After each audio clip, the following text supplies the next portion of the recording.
10월 13일 월요일. 무료로 칭찬해 드려요. 미국 일리노이주에 사는 9살 이선 와고가 매일 아침 자신의 집 앞에 무료로 칭찬해 드려요라고 쓰인 팻말을 펴놓고 사람들이 지나가기를 기다립니다.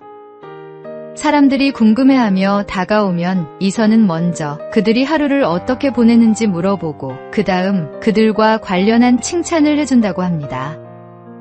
이선이 이러한 활동을 하게 된 계기는 최근 읽은 소설의 등장인물들이 집 앞을 지나가는 사람들을 욕하며 나쁘게 대하는 것을 보고 나라면 다르게 할 것 같은데? 라고 생각했기 때문입니다.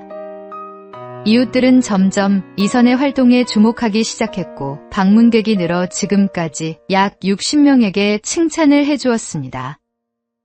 누군가에게 건네는 작은 칭찬과 격려는 단순한 말이 아니라 하나님의 사랑을 전하는 씨앗이 될 수 있습니다.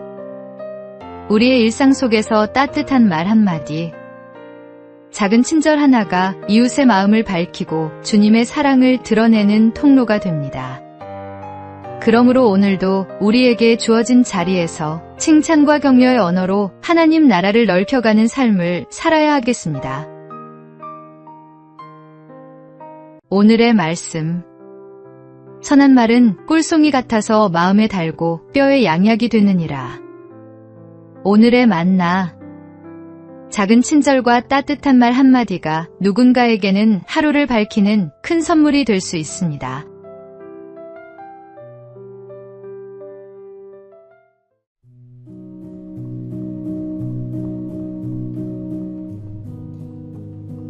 (10월 14일) 화요일. 생각하는 시간. 어느 연구소 소장이 늦은 밤 실험실을 둘러보고 있었습니다. 그런데 한 학생이 여전히 실험에 몰두해 있었습니다. 그는 이마에 주름을 잔뜩 잡고 누군가 옆에 서 있는 것도 모른 채 시험관과 기계만 바라보고 있었습니다. 소장이 일부러 하고 헛기침을 하자 그제야 학생은 고개를 들었습니다. 자네, 오전에는 무엇을 했나? 실험했습니다. 그럼 오후에는?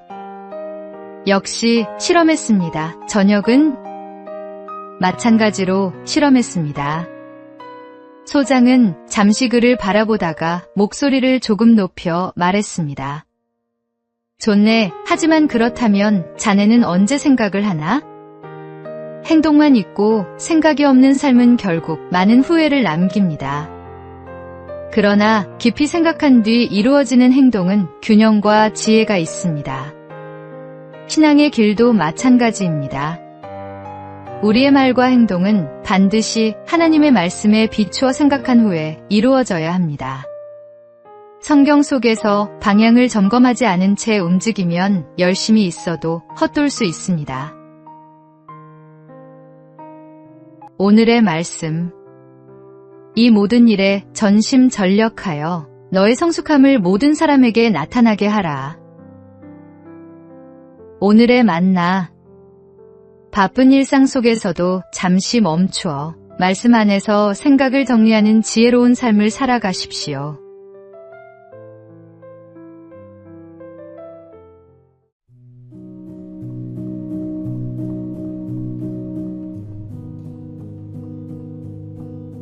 (10월 15일) 수요일. 정적을 치료한 명의. 조선시대 효종수종 때의 명의이자 우의정을 지낸 허목과 당대의 대학자 송시열은 서로 다른 당파에 속해 원수처럼 지내던 정적이었습니다. 그러나 어느 날 송시열이 중병에 걸리게 되었습니다. 그는 이렇게 말했습니다. 정적이지만 내 병을 고칠 이는 허목밖에 없다. 사람을 보내자 허목은 미소를 지으며 처방을 써주었습니다. 그런데 약재에는 극약이 섞여 있었습니다.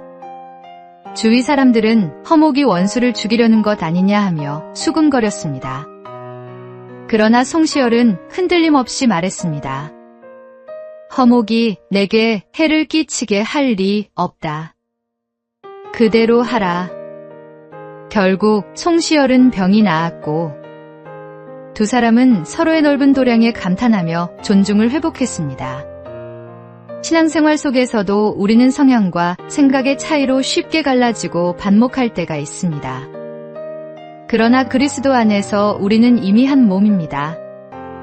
정적이었던 허목과 송시열이 서로를 신뢰하고 존중했던 것처럼 우리도 신념과 감정을 넘어 어려움에 처한 형제를 도와야 합니다. 교회는 갈라질 수 없습니다. 하나님 안에서 우리는 한 지체요, 한 가족입니다. 오늘의 말씀. 형제를 사랑하여 서로 우애하고 존경하기를 서로 먼저 하며. 오늘의 만나. 차이를 인정하면서도 사랑으로 하나 되는 것이 성숙한 신앙 공동체의 모습입니다.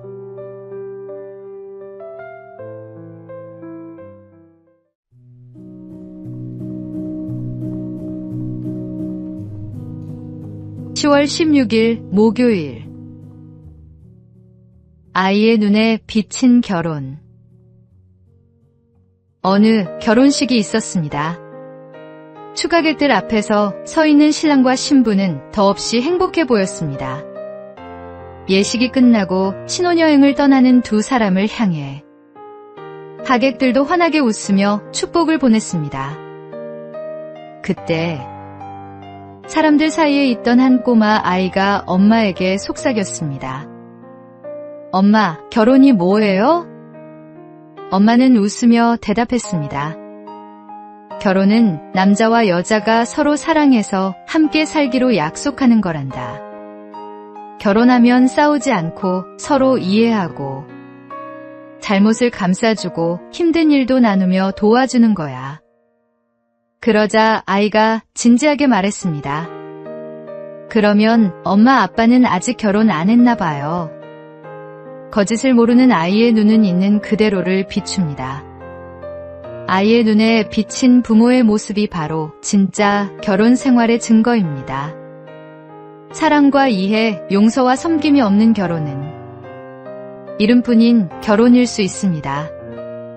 아이들의 눈에도 부끄럽지 않은 가정. 주님 앞에 진실한 부부의 삶을 살아가는 것이 참된 결혼입니다. 오늘의 말씀. 너희도 각각 자기의 아내 사랑하기를 자신같이 하고 아내도 자기 남편을 존경하라. 오늘의 만나. 자녀들이 보고 배울 수 있는 진정한 사랑의 모델이 되는 가정을 세워가시기 바랍니다.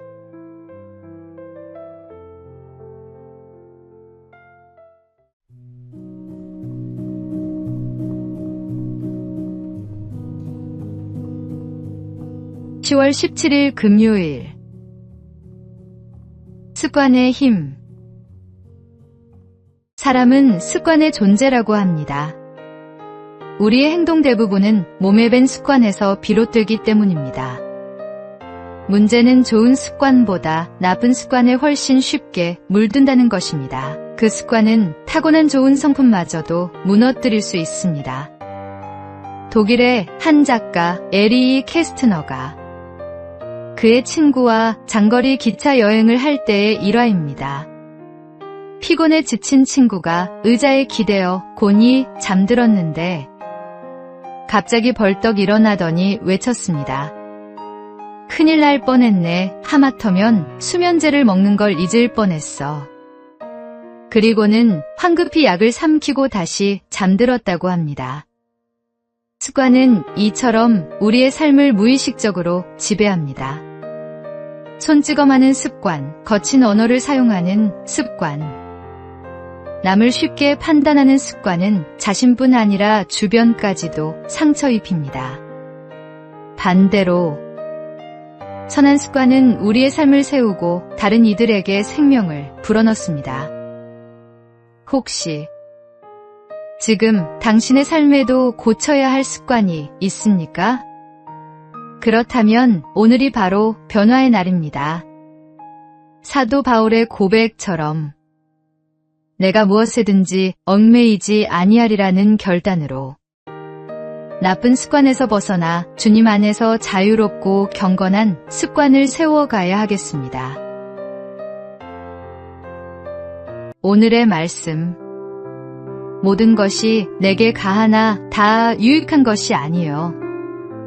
모든 것이 내게 가하나 내가 무엇에든지 얽매이지 아니하리라. 오늘의 만나. 나쁜 습관을 선한 습관으로 바꾸려는 결단 뒤에 하나님의 놀라운 복이 기다리고 있습니다.